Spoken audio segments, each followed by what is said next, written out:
So we're back. This is the podcast with no name. Well, it kind of has a name and it kind of doesn't. We've been kicking some names around. Before I launched the first episode, I just said at the very last minute, I need to call this something. So I just said, hey, these are just some friends pulling up for a conversation. So it's Pull Up with Brady Goodwin. I plan to have other people pull up. People have been emailing me like, yo, can I pull up? Are you going to have any women pull up? So that's what it is now. We're kicking around some ideas. You all who are watching, if you have ideas, you can throw some ideas, some ideas our way. Maybe we'll have a on-screen discussion about some ideas if pull-up is not going to work. Jay Witt actually informed me that there was already a hip-hop person with a podcast called The Pull-Up. So there's no definite article here, but this is just pull-up. I don't know. We'll work it out. I have not made any kind of pleas to you all yet, but if you are digging the conversations, as many of you have said you are, go ahead and like, subscribe to help us grow the channel, and even throw some comments down below, maybe some topics of what you'd like to hear us cover in the future. I think that's pretty much it. I'm going to actually be turning today's session over to my man Jay Witt, and he hasn't yet really explained why he's in Jehovah's Witness protection. So maybe you can rope that in as you kind of help us get into today's topic. I know for the person who's watching, like, yo, this whole thing is being, brought to us today by somebody I can't see his face. I can't. Bear with us. The brother will break it down. Also keep in mind too, as a former Christian, the Christian tradition has been brought to us by nameless, faceless people. You haven't seen Matthew, Mark, or Luke, or John's face. The names on their profile are names that don't really go with the manuscript. So hearing Jay Witt run it down today probably shouldn't be as strange as you would think. It's part of the tradition. So Jay Witt, I turn it over to you. Talk to us. Yeah. I might add that at least I'm doing you one better. You actually can hear my voice. You know I exist. But let's get into it. So we're going to title this today's podcast is going to be the No True Scotsman podcast. I wonder if we should just say No True Scotsman. Maybe we should put the definite article here. The No True Scotsman. No True Scotsman is good. Or should it be No True Christian? Because that's really what we're talking about. Or yeah. But well, one of those two will do. Yeah. So I guess we should start as you would begin any relatively orthodox service with a reading from Scripture. So I guess I'm going to have to turn it back over to Brady for the Scripture reading. And we're going to turn it over to Elder Brady. All right, let me share my screen, and we're going to read from 1 John chapter 2. Correct? It's 1 John for you seminarians. Yeah, 1 John chapter 2. And this is going to be from the King James Version, not because we have any affinity toward the King James, other than Jay Witt just likes the poetry. I'm curious, Jay Witt, back when you were in your biblicist days, what version did you read? I was, at one point I was an NIV guy. Then I switched over to the ESV, but I never could quite shake the KJV. Just maybe it was. I don't want to get off any jokes. It's too early in the podcast for that. Okay. But there's something about the language that I still find to be compelling in terms of just it's written. It's well written. Okay. Albert, did you have a favorite version of the text? It was probably ESV. ESV, yeah. I was ESV, and then at some point I got really into the New English translation, the NET. But anyway, here it goes. We're going to have Max McLean. Jay Witt likes his voice and the style of his prose. So here he goes. Little children, it is the last time. And as ye have heard that Antichrist shall come, even now are there many Antichrists, whereby we know that it is the last time. They went out from us, but they were not of us. For if they had been of us, they would no doubt have continued with us. But they went out, that they might be made manifest that they were not all of us. Okay, that's a good enough little reading. That's our New Testament reading, and now we're gonna we're gonna have A Brady selection pull from up the our choir? second video. Oh, Uh, okay. we're gonna we're gonna Do you think it's worth, for the sake of context, talking about why we played First John chapter 2? Like, how does it tie in before we get into why that's a fallacy? Some people believe, Christians, and they have what I would assume is good reason to believe, based on text in the scriptures, they have good reason to believe that you could actually become a Christian, a genuine Christian, be saved, and lose your salvation. There are those who question what salvation is if it can be lost. Have you actually been saved if you could then be lost? And so they've typically and historically been spoken of as both Arminians and Calvinists, generally speaking. So you have these Arminians who tend to be, I guess, the whole Methodist strand and so forth. And then you have, and interestingly enough, they find some sympathy within the Roman Catholic Church, even in their views on soteriology. And then you have a Reformed strand, which I guess if you had to use biblical books to pin these two views to, you would take Romans, for instance, which is a Pauline book, and then you would take the book of James, which you use the same words, the same nomenclature to say exact opposite things. But, because they're both in the canon, they're under the same building. Interesting, our podcast host Brady would talk about how the New Testament scholars and the Old Testament scholars would kind of be at odds with each other back in school sometimes because of some of the issues. If you look at James, he says, was Abraham justified by his faith or his works? No, he's justified by his works. Then you go to Romans, and Paul is saying that the exact opposite. And Christians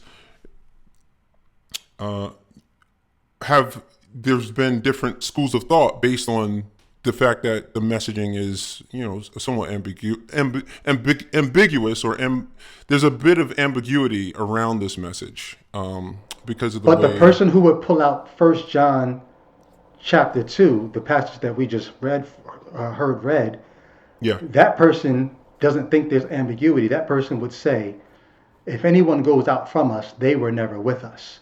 exactly. They were never Yeah, a true Christian. precisely. And then that sort of Precisely. is what parallels the no True Scotsman argument that most people watching probably have never even heard of before. We're going Yes, to take yes. the you were no true Christian argument and compare it to the no true Scotsman claim, which is often called a logical fallacy. One of the most commonly used fallacies, especially in the current age of identity politics, is when people will often try to redefine the parameters of the group that they or their opposition are considered a member of, so as to exclude or include someone in the same group on the spot. This fallacy is known as the no true Scotsman, and can be structured a few different ways. Most commonly, A is B and said C. The fallacy would be to respond that no true B would say C, and therefore A isn't B. This is used most often by someone trying to distance themselves from a claim or action made by someone else. Some common examples of this are when people claim that groups like ISIS aren't real Muslims, and that the moderates are the only true Muslims. It's also used by feminists during debates, to claim that other feminists aren't the real feminists, when they have done or said something that does not fit into their specific brand of feminism. Another one would be, that's not real socialism, which is often used by socialists to try and separate themselves from most of the real-world examples of socialism. Both of these examples are often fallacious, but there are of course exceptions. If, for example, someone was to say that no true atheist is a theist, this would not be a fallacy, since the requirements to be an atheist is to quite specifically not be a theist. Yeah. Or you could say that no true vegan eats beef. Again, you cannot be one and do the other. Yeah. It's also quite commonly used to try and promote a group, sounding slightly different. A is B. When someone then says, not all A is B, the fallacy would be saying that all true A is B. As with before, this has its So can we just, for the person that's like, you're losing me, pull me in, can we just give some examples of how this applies to, because I don't know, I haven't watched this. Does he give any religious examples other than the one he just talked about, like with Islam, or any Christian examples?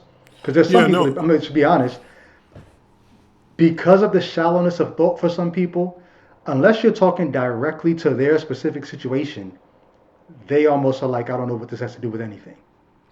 Okay. Yeah, I guess I'm giving the audience too much credit. Well, maybe I'm not giving them enough credit, but I What do just you know think? Albert, you're so silent. I know you're jet lagged, but what say you? Albert You're just the got third back from party. Korea. He's like, what? What's going on? Yeah, no, it's syllogistic, statements are it's definitely harder for some people to follow. So I think some order of breakdown, or kind of, if we can cite, certain examples, would be really helpful, I think. Yeah. Well, we might want to stop the video here and Yeah. just All right. discuss it a little Sure. here. Yeah. I just wanted to use the video as a point of reference so that people could, for those who are inclined to the syllogistic kind of presentation, they will quite readily understand what we're talking about. But it's also just the point, he made some really good points, particularly, or the point about how sometimes the no true Scotsman fallacy, or so-called fallacy, is appropriate when you have a category that cannot include the other category being spoken of. For instance, like when he's talking about a vegan who's eating meat. Right. So let me just give an example, right? So tonight, and this will date this episode, the Philadelphia Baseball Club, the Phillies, they just won the the national championship, or they won something in their conference, whatever. So now they're going to the World Series. It's like, yeah, everybody's. And I got on Facebook and I said, yo, I love my city, but I couldn't care less about the Phillies. And everybody's like, what? How could you? Well, are you serious? Like, if I said I'm a true Philadelphian, right? And they said no true Philadelphian could hate the Eagles, right? I understand what they're saying, but that's not true. You could be a true Philadelphian and still hate the Eagles. You're stating your point of view. You can't make your personal or your esoteric understanding of what a Philadelphian is. You can't make that the general understanding of what a Philadelphian is. That would be a fallacy. Right? And I guess in the name of trying to be more concise here, we could, if you guys want to speak about it more broadly and even longer, feel free. But we can get right into the meat and potatoes of it and say that one of the great ways that religion has been engineered for preservation is through the expert usage of fear. This particular religion has been insulated with it.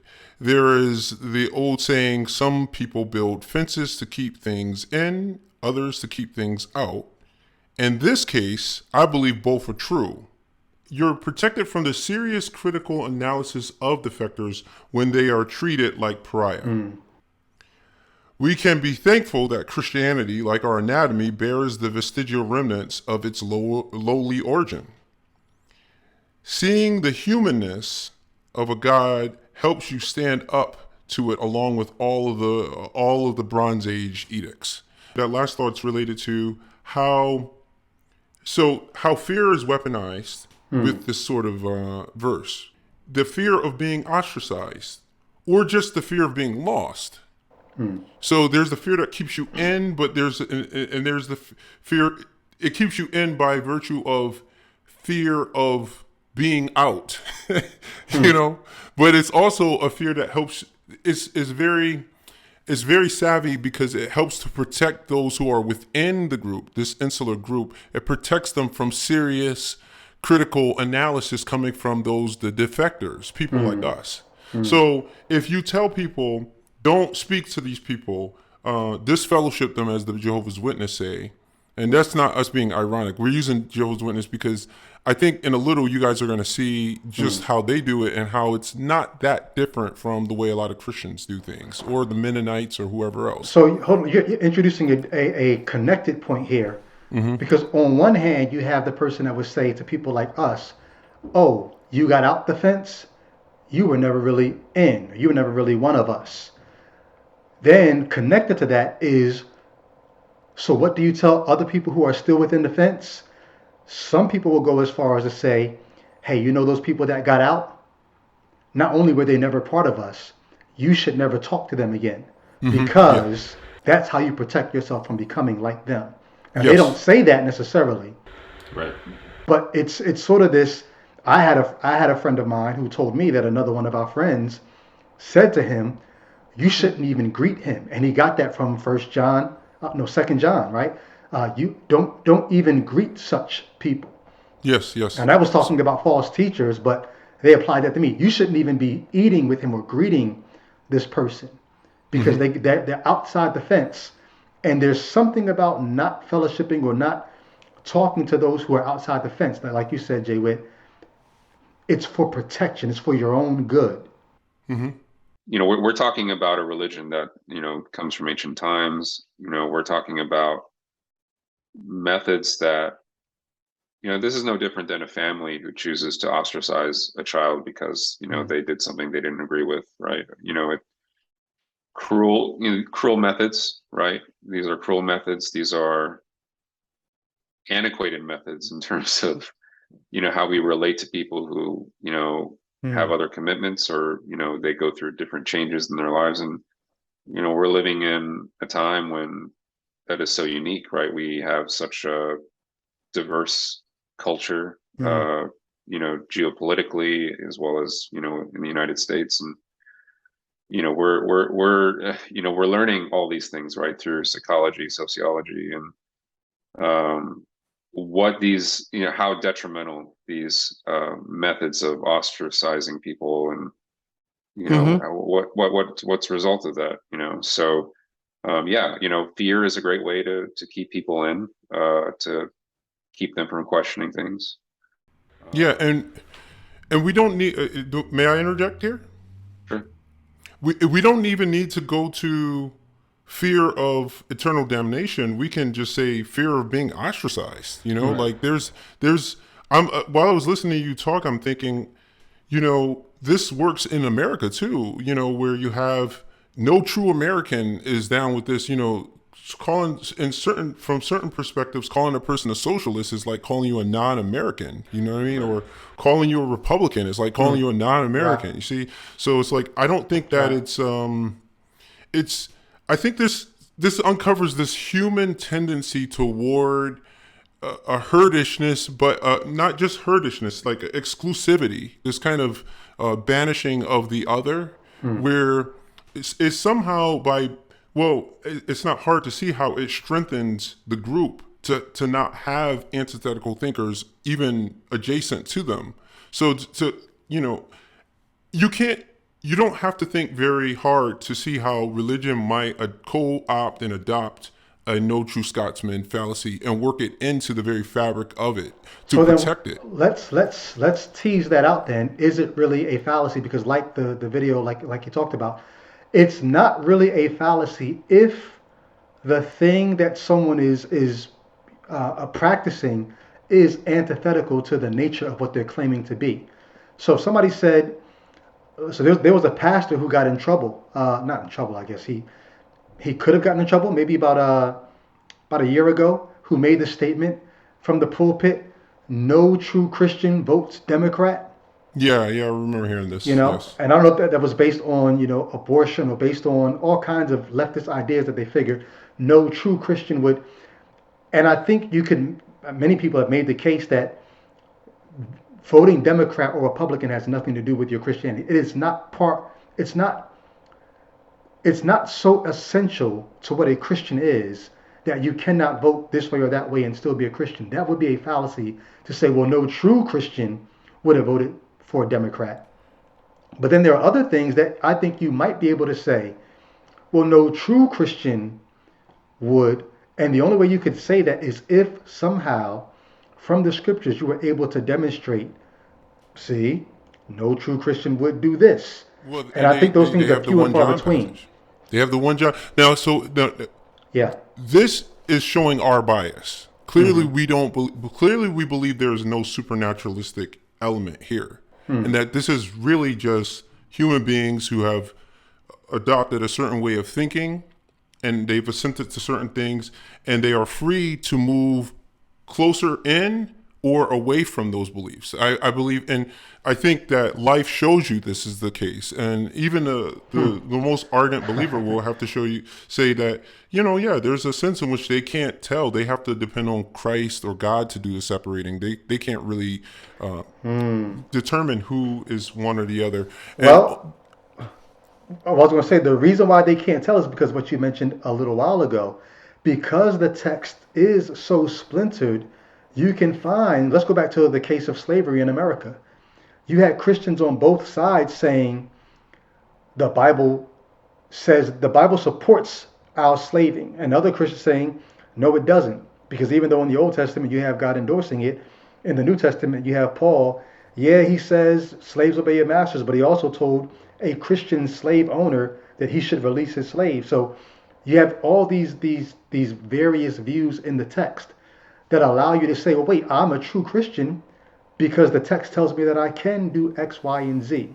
Yes, so you had Doug Wilson going hard for that view that that slavery in America was even, it's interesting how black Christians, the descendants of this horrid practice in America, will readily quote Doug Wilson, a man who has defended American slavery. This is the kind of thing, I'm not trying to use this as an argument for why Christianity is wrong, but if anything, it should be an eye-opener. When you find yourself quoting a person who's co-signing the oppressor of your predecessors, it should give you some pause. You should stop there and think, what have I become? What have I become? But not to go on a tangent there, but there to this day is what I'm saying. I've been at a Presbyterian church and heard them quote Confederate generals who would, many of them, there's a book by Shelby, I forget his last, Shelby Foote. He's an excellent writer. He did a book on the Civil War. But one of the things you discover when he gets into the Confederates is many of these guys were like devout, like Presbyterians, and some of them would, I forget which general it was, but he would. I think he had some particular Sabbath day, like Sunday kind of practice, and always was very prayerful. And these are the kinds of people that you will hear Presbyterian preachers today in 2022 even quoting now. So I've gone on a tangent there. But yes. The no true Christian statement could be said against them, and they, in their day, they would argue, this is why the Presbyterian church split back in that time, because they believed they were true Christians, and because they could hold up the Bible and show why they could still hold their slaves. So you have issues like that. But then when we get to 1 John, the question becomes, is it a no true Scotsman fallacy if we're talking about something that the Bible actually says no true Christian ever would do X, Y, and Z? So like you said, 1 John chapter 2, if they go out from us, they were never really of us. That seems to suggest that no true Christian ever would leave. Absolutely. And the reason why I brought this up was to highlight the social engineering element here. It's not, this is, if you believe the metaphysical claims of the Bible, then you believe this statement. Mm-hmm. That's granted, you don't take into account other passages which talk about people tasting of the heavenly gift and then falling away, etc. If you figure you could have a way to harmonize that with it, this is fine. But so we've presented the no true Scott, we've presented the passage, but I want people to think more deeply about the psychological engineering that's going on here. That's what I think. So you're saying that the writer of 1 John chapter 2, I know people hate when non-Christians start talking this way, but are you saying that the writer was doing something to psychologically condition his readers? Absolutely. Sorry, were you were going to raise something, Albert? I can see it in your eye. You hit a nerve. He's been looking at the screen too, guys. He definitely looked at us. He was like, "What?" Okay, let's hear it. Oh no, I was just saying he wasn't thinking about the perseverance of the saints in that aspect, right? That's what Yeah. you're Yeah, arguing, right? yeah. But I'm also Well, arguing. no, I think yeah, that's a good point because Right. someone could just say, no, this is perseverance of the saints. But Jay, what do you think is really going on? If you think, oh, so you could be saying he was up to something, psychologically conditioning his readers, or you could just say whether he was up to something or not, there is a psychological impact of teaching these kinds of things. Which Okay, are you so is saying? at this point, I'm going to show my bias, and I think, unlike some of Christians, I don't want to accuse them of always being bad faith either. Some of them really just come out the door. Like, I believe that this book is a pastiche of books written by men. I don't believe there's any divine authorship involved, and so once you accept that conclusion, as the presuppositionalists will say, this is then going to affect the way you read. But of course, Okay. so I'm stating what I've already understood the case to be before, and then when you see it, then you can, if you accept that, I shouldn't say when you see it because some people will never see it that way. But if you can bring yourself to maybe consider that being the case, then it makes a lot of sense of statements like this because it becomes a way to both fence people in and fence people out, and this will keep especially if you have a burgeoning group, a group that's just trying to get established. The last thing you need is a Brady. This is, even now we can see this here in this situation. The reason why, okay, if you think about why are people organizing threads of critiques of your book, why are they trying to discourage people from even reading it by misrepresenting the arguments presented in the book? All of this is to protect people who are within the flock from antithetical thought, from the thought of dissidence. If people give ear to certain things from you, then maybe this will cause more fracturing. And then when you look at passages where it's better for a millstone and so forth to be put about a person's neck than at least defend the least of them. Maybe that's even being taken out of context sometimes when they say this. But the idea that people are quick to try to be very liberal with their definition of what a false teacher is and apply it to you. Um, they will take you, an apostate, and they will apply passages that are dealing with people who are still within the faith, who are wayward, and and the way Christians and the church should deal with people who are still claiming the faith but just living a wayward life. They will take those very liberally and apply those passages to a person who's a self-declared apostate. Why? Because the danger is thought crime. The danger is we can't allow for people to have antithetical thought or even to ask certain questions. And so you have people who will hear. Go ahead. I was going to say, I think it's not just we can't allow for people to ask those thoughts or have questions. They can do that. They just can't do that from within. You go outside and do that. You can't stay here and do that. You see what I'm Yeah. saying? Yeah, It's, yeah, yeah. It's fine if Brady goes, but go quietly because we can't have you causing other people here to doubt. So let me just ask this.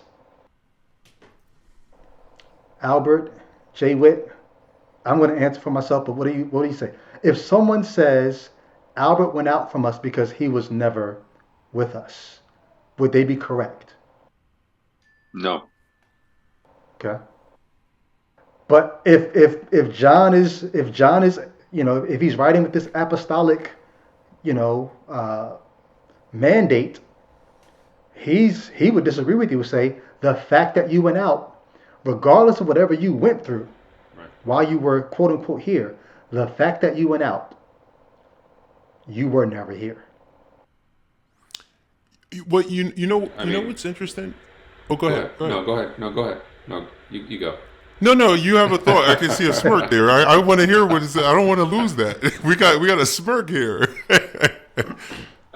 There's another way to look at, in some sense, what John is arguing. Well, number one, we don't even know if it's John the Apostle, by the way. So I think that's worth mentioning. Mm-hmm. But you look at the stream of his narrative, his talk, as he's writing this epistle, he's making these very antithetical remarks about the world, right? Uh, the system of the world versus Christ, and constantly pitting one thing against the other. And I almost feel like, for me, it's like when you get to that passage when he talks about, they were never of us. To me, it strikes of more of an emotional argument. So my critique about that is more of,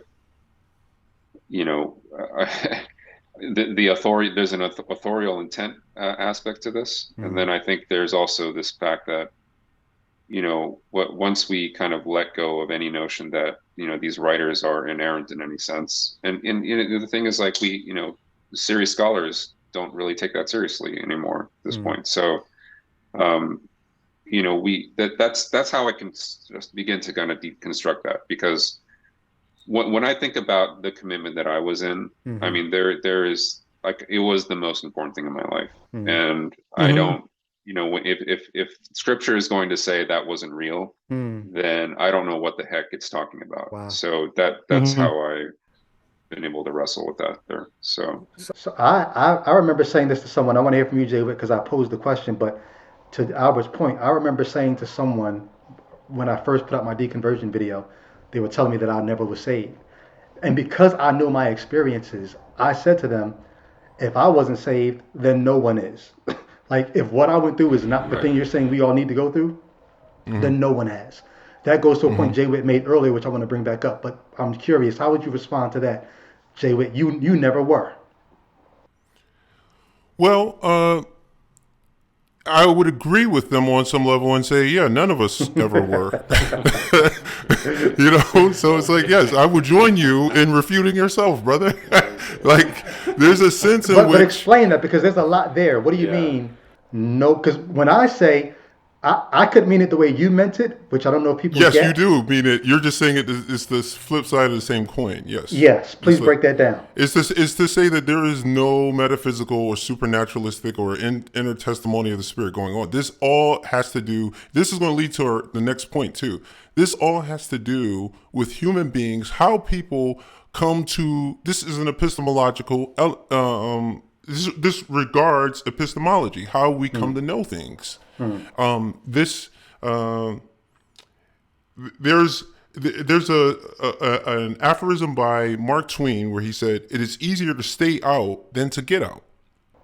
And the reason why that's relevant to this is that it's interesting how when you get into Christianity, most people have so little knowledge about how the canon was put together, harmonizing things, the history, all of these things. If you can manage to not commit to Christianity, you're actually safer.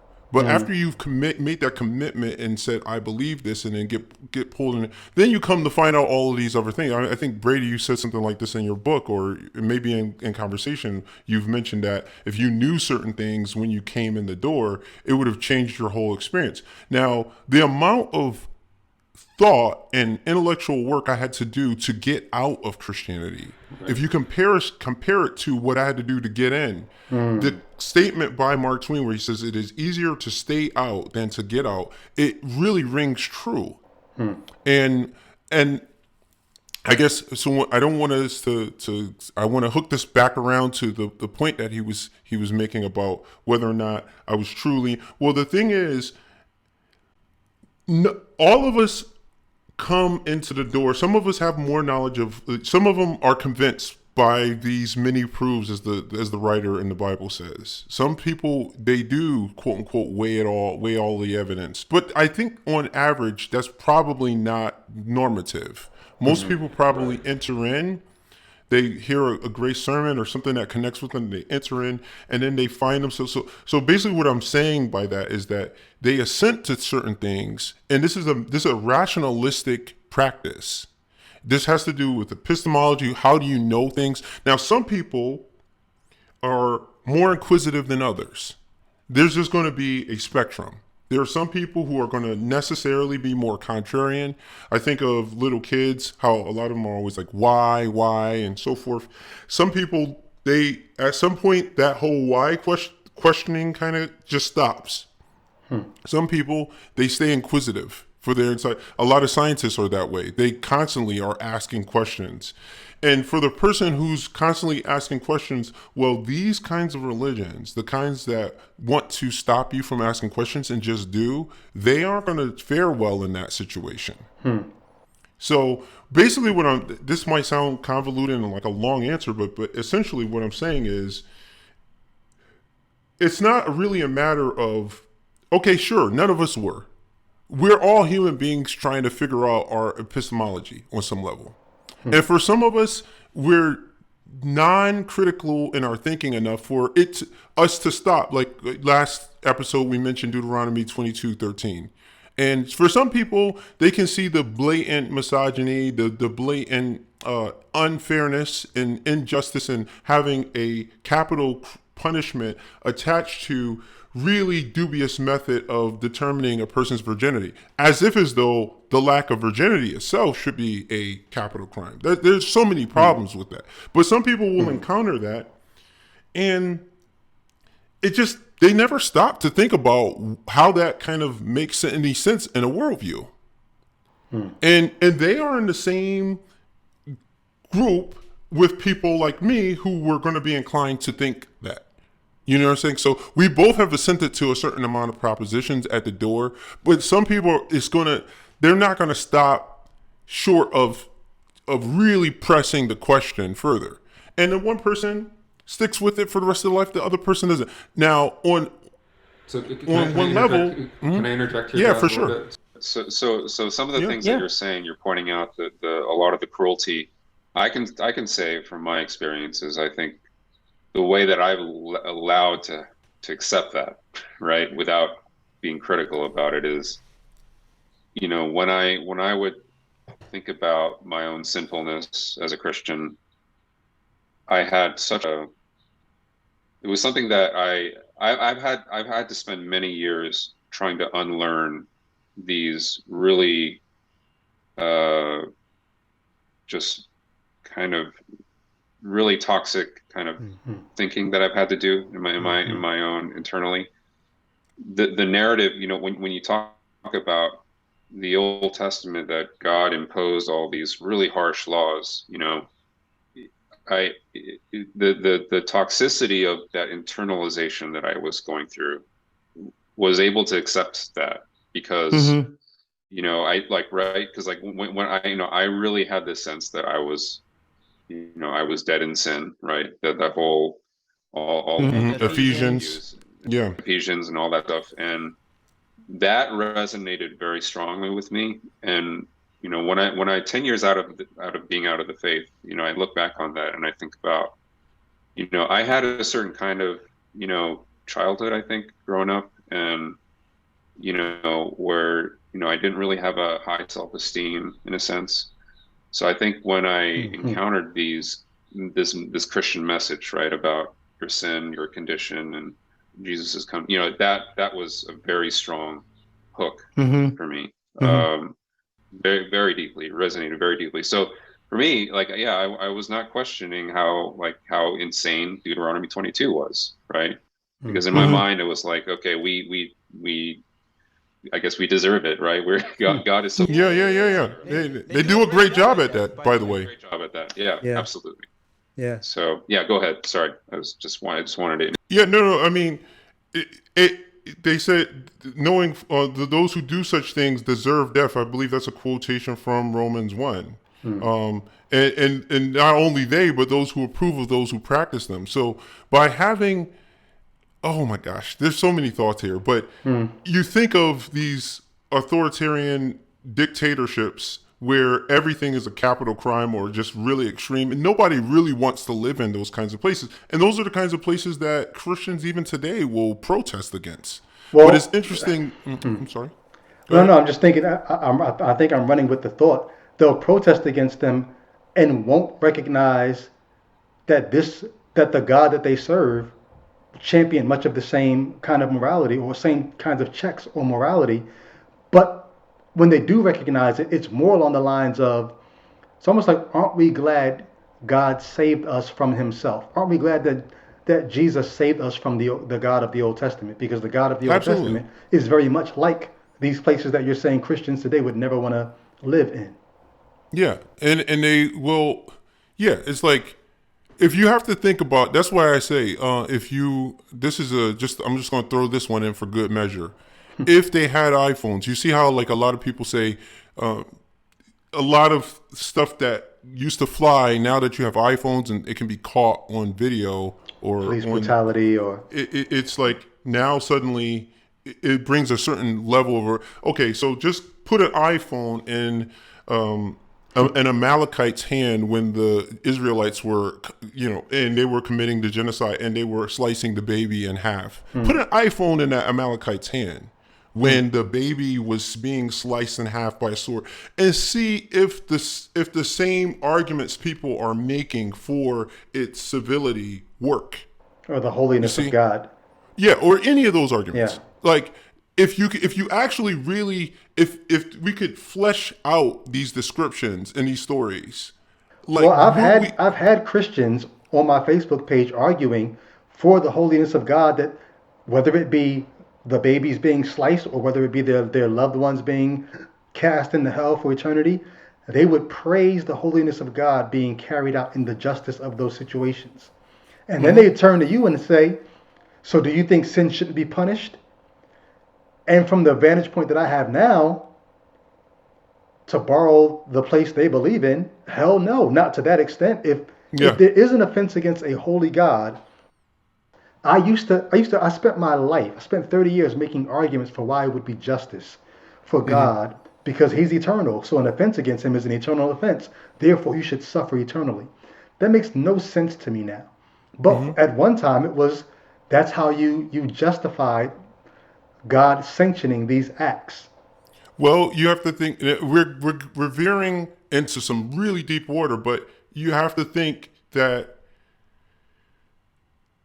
it shows you just how much people really can't live with facing the unknown. In some sense, I'm kind of jumping ahead, and I'm saying a lot of what this has to do with is the simultaneous certainty of death and how fragile one feels around that, and then the simultaneity of that, along with not really knowing how any of this even became a thing. And rather than dealing with holding those things in concert together and just getting on with their life like any other creature here on this planet, some people they want to resolve both of those issues, and they're willing to subject themselves to the most insane amount of just authoritarian dictatorship type. They're willing to voluntarily, and we don't have to just look to the book. You can look at places like Saudi Arabia. Like you can look at places on the planet right now, and you're going to see in some of the clips that we are going to take from the Disfellowship video on YouTube, you're going to see that even Jehovah's Witness shun. In fact, let's look at that video real quick, and you're going to recognize, you, Brady, are going to recognize this character, and you're probably going to see a little yourself in it. But go ahead. And for themselves. And I know they aren't bad people. I love my family to death, and I know that in no way are they trying to hurt me. That's not their plan. They honestly think that they're doing what's right, and they're just like, well, maybe one day he'll wake up and come back, and that's insane to think, because finally being out now, I'm finally awake. Like I finally know what's going on, and I don't know. Like, that's the thing. I don't have all the answers anymore. Whereas before, I thought I had all the answers. I knew it all. I knew what was going to happen when I died. I knew everybody else when they died. I knew where we were all going. I knew who was going to heaven and who was going to be on earth. And it was good, and everything was figured out. And so to be in a spot where you don't know, it's weird. Like, the whole world is different to me. And I've had people say to me, like, don't be so hopeless. Like, you can't be hopeless like that.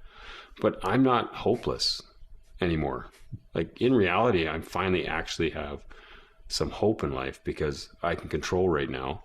I feel responsible for myself right now, for what I do, how I Preach. treat people. Preach. The rest of the life that I know of anyway. And if there's something after this life, then that's great. I hope I get there.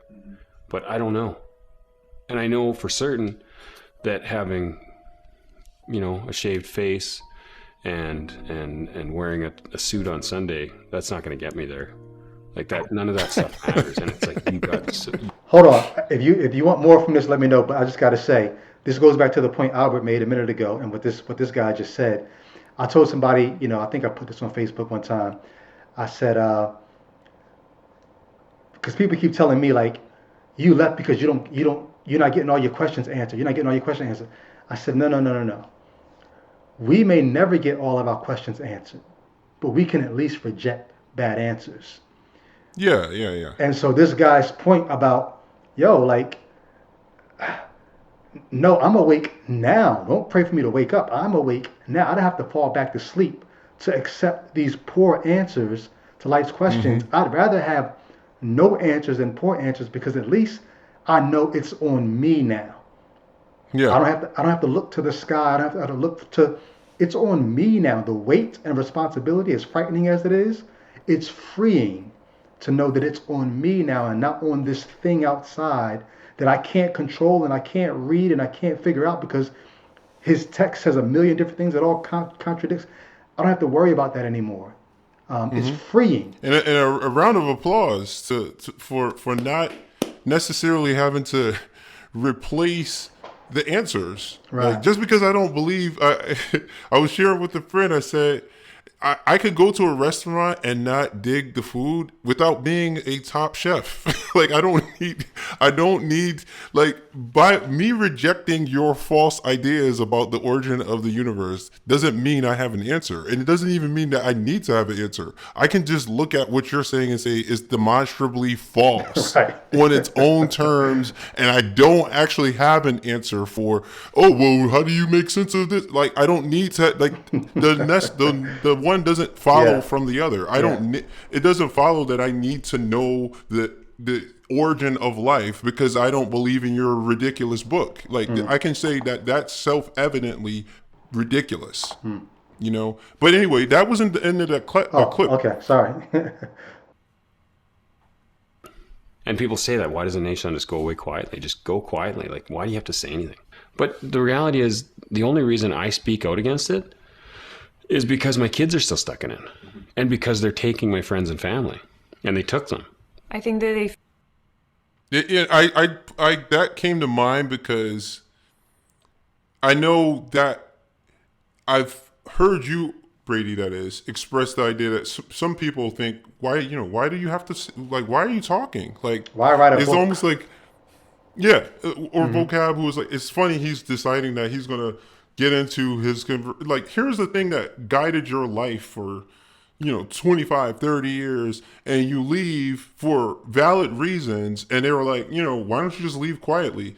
Like, you don't have that. You don't get to do that. You don't get to dictate to somebody else how they experience. And I just thought it was funny to see him saying the same thing. He's like, he's experiencing the same kind of pushback on him speaking out against them. They're saying, why don't you just leave quietly? Well, it's almost like you have something to hide. It's almost like you're afraid somebody's going to expose you or something. Wow. Anyway. Isn't that what abusers do? Like, tell people don't say anything. This is our secret, right? I'll hurt your mother if you tell any like what is this? What is this? Don't tell anyone crap. Like the same. You said something on the second podcast, Jay. You talked about when you read Romans 5:1 and you had this profound sense of peace, but you said it was a reductionism. It was a reductionism. You reduced all of life's problems to this one issue of sin. And once you do that, anyone who comes along with a solution for that, then you have a sense of peace, but it's a false sense of peace because the problem was false in the first place. People say, are you saying there's no sin? I'm saying the thing that we're calling sin exists. There are things in the world that we look at and say, I don't like that. That seems wrong to me. I think that's a real thing. That's a real experience, a real phenomenon. But the fact that the calling it sin, I don't agree with. I think it's a different problem. I don't think it's a metaphysical problem. I think it's a problem of this physical world. It's a problem of a naturalistic world with people having natural wants. That conflict. We can get into all that in a whole separate podcast. But the idea of this sin being the problem and then now you got a solution, it will give you a false sense of peace. So I had peace, and when I had that peace, I was going around the world telling everyone about it. Hey y'all, here's how to get peace. Now in that, I still had to keep looking back saying, man, how come this thing that gave me peace and is supposed to make us all one in Christ and is supposed to be doing this and supposed to be doing that, how come it still hasn't produced the utopian that you would think would happen if you got all these new creations in Christ and you got all these Holy Spirit indwelled people and you got all these, there is no private interpretation of Scripture. And how come we're not one? I didn't really ask those questions, but I did think. People will privately interpret that passage. That's the irony. Right, like the thing that you would think would come from this new creation that we all are. Okay, man, yeah, I have this newfound peace, and I'm excited to tell everybody about it. But I do reckon that this hope that I'm telling people we have, you're really not going to see it here in this life. Even though Jesus said, yo, the kingdom is at hand, you don't really get to see it until the next life. It's like, okay, so what if this thing I've been saying is peace and is joy and is this? What if it's that thing Jay Witt's talking about? What if it's just a reductionism because the problems are really elsewhere? And this isn't a real solution. So having done that, having escaped that, I'm the same person going around telling people, hey, guess what, y'all? There is a freedom, but it's not the freedom that I was saying it was. That thing I was saying was freedom was really just a reductionism. You can actually now be free from that. Like, it's the same drive. It's the same, I think I found something that's worth investigating that I offer to you that you might want to investigate this too. It's a little more open-ended though, in terms of everybody finds. We've had heated debates about ethics, anything. Like, I've debated with Brady and even with Albert about the nature of metaphysics, and these things are debatable. That's the other thing that's laughable, this whole kind of atheistic worldview, as if as though it's a monolith. This is just stupid. This is stupid language and jargon surrounding the unknown, which is we're presenting that which you worship, according to Acts 17, that which you speak of as unknown. We're here to declare it to you. Like, it's not just some old like monolith. Like, you leave that into, and after I had left for a while, it was a while before I realized, wow, this is probably the first time I've actually had an original thought, like a thought that was based on. I reasoned myself there, and I was actually somewhat proud of myself for reasoning myself to the position that I'm in. It wasn't just, oh, my grandmother told me, or my dad, or somebody else said this, or somebody way long ago wrote this.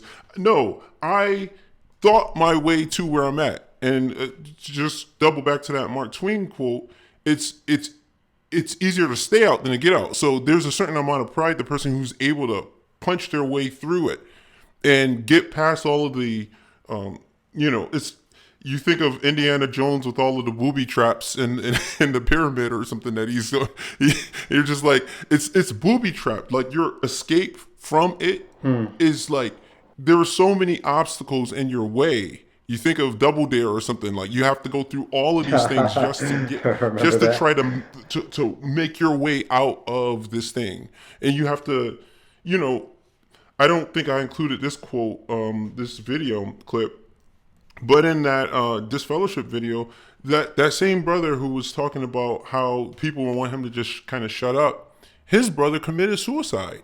So wait, say that again? Like, his brother actually, who was in the Jehovah's Witness, committed suicide.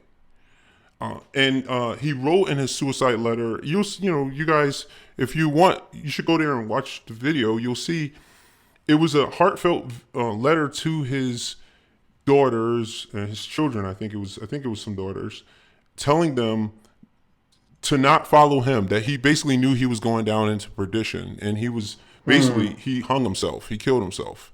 What I'm saying is there are real world ramifications for these stupid metaphysical beliefs. They cause real depression. Go ahead. Well, I was going to say, I don't. I know what you're saying, and I feel you.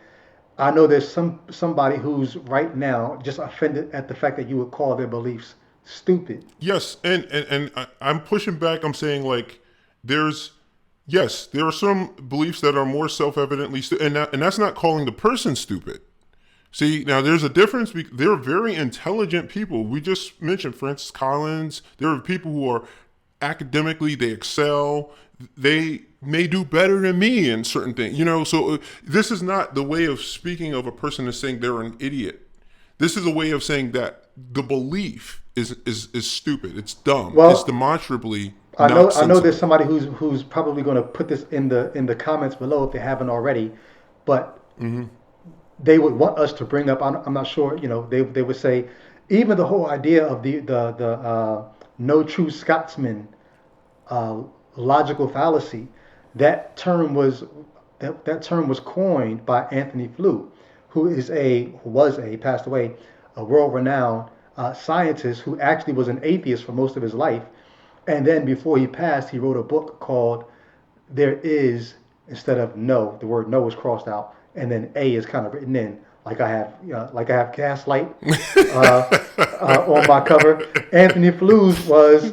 Now I have to pull it up just to show it, just so that people see. Well, I'll put it on the screen at this point. But he wrote a book called "There Is a God." So someone as brilliant as Anthony Flew looked at what he would call looked at nature and said this seems to be evidence for a mind or design behind it. I think it was the argument from design or teleological argument that made him say there is a God. So to your point about there being smart people who end up in belief, even the argument that we talked about was coined by someone who was an atheist who became to some degree a believer in something beyond it all. I'm not trying to diss a person's humanity. I'm not trying to make someone feel bad, but there are beliefs that are demonstrably more stupid than other beliefs. That's what I'm attacking. Ideas. If the idea is stupid, then But it's almost like if somebody insults your outfit, right? If somebody compliments your outfit, you feel good because it's not just your outfit; they're complimenting your taste. If they diss your outfit, it's not just the clothes; they're saying something about your taste. So to call someone's beliefs stupid does suggest you think they'd have to be stupid to believe it to some degree. Well, it depends on how a person. I think that this is a good little conversation because I think. Well, on the one hand, you have atheists or non-believers who basically, like a Richard Dawkins, ridicule Christians to their face. Then you have others who try to maybe softball it, but just make no mistake, I didn't leave because I thought that it was a smarter belief to stay in. I get you. I left because I thought it was demonstrably stupid. And I was and I realized, I woke up one day and realized that. And so some people, it might be a little shocking. And I know that it appears we have more believers listening to us than non-believers. And we don't want to offend people who we're trying to actually help. But,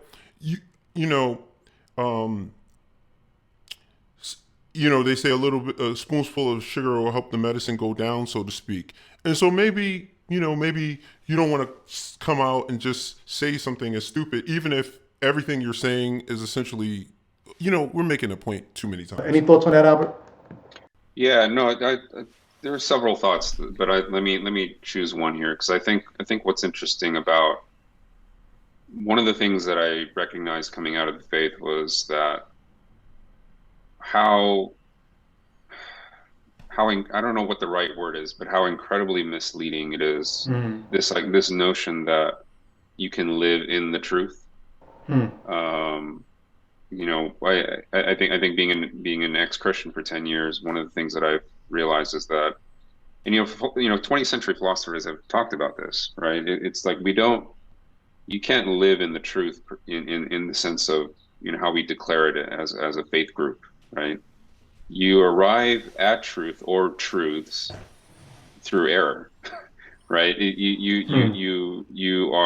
You're stumbling through it. You're trying to figure out, is this right? Is that right? Where you're processing so much, information. You're trying to be mindful of things. You're trying to understand not only the phenomenon you see, but also how you process and interpret it, right? Though that whole process is insanely complicated, and going through that is extremely hard. Whether you're trying to work that out through a psychologist, or trying to just investigate things on your own, by learning and things like that. So this whole process of, like, when Christians, they wear that thing, like, it's like it's sort of like a badge of honor, right? We have the truth, right? We are in the truth, and God has given us the truth. Well, maybe the better paradigm that we need to understand is that there are not so much truths and falsehoods that are so delineated so clearly for us. Maybe it's more that there is this process, this matrix of understanding, metaphysical statements and scientific things and blah blah blah, and you're trying to figure out what is the better answer to something, rather than trying to delineate strong lines between what is actually absolutely true and what's not true. So I don't know if that made sense, what I'm trying No, to no, say, I get you. I get you. but I think the entire enterprise of philosophy and science and other ways of thinking is always about what is the better explanation for something, and what is not. So, and I agree, there are claims that are demonstrably,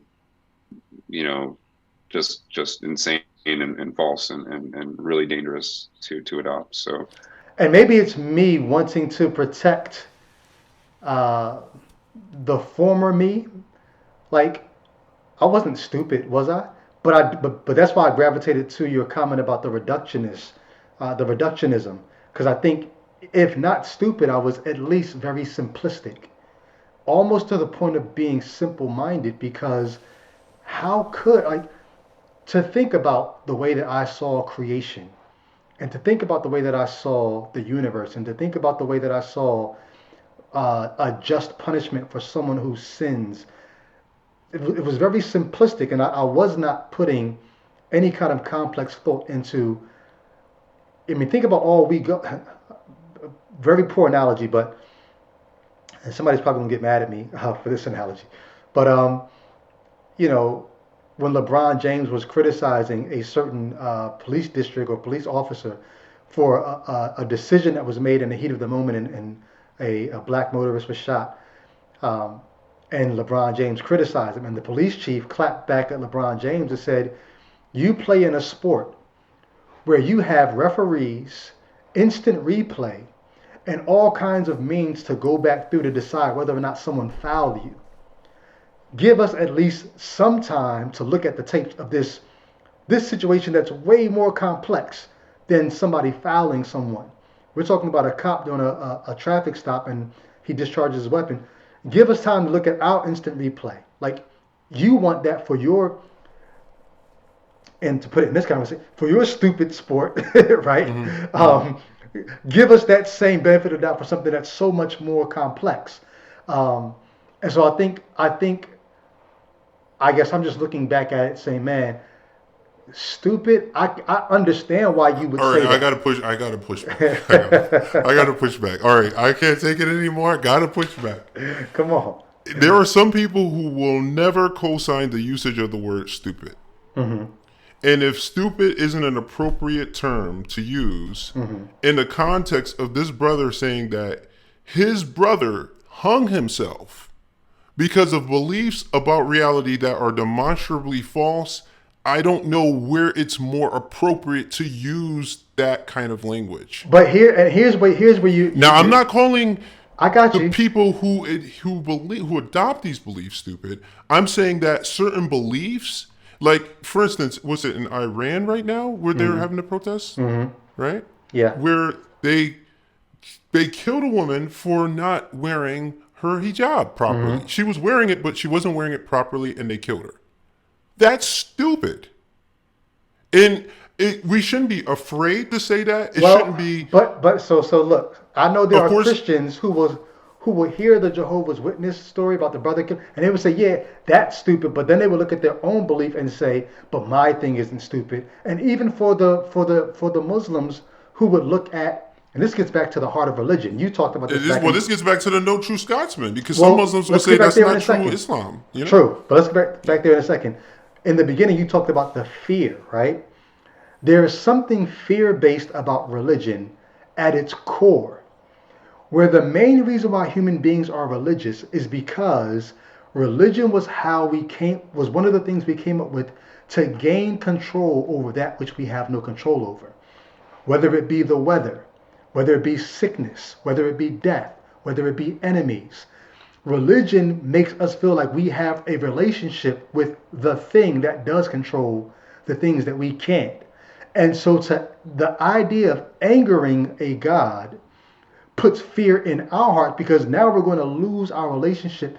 Really what it is we're going to lose our control over the thing that we're using to control these things we can't control. Yeah, absolutely. Right?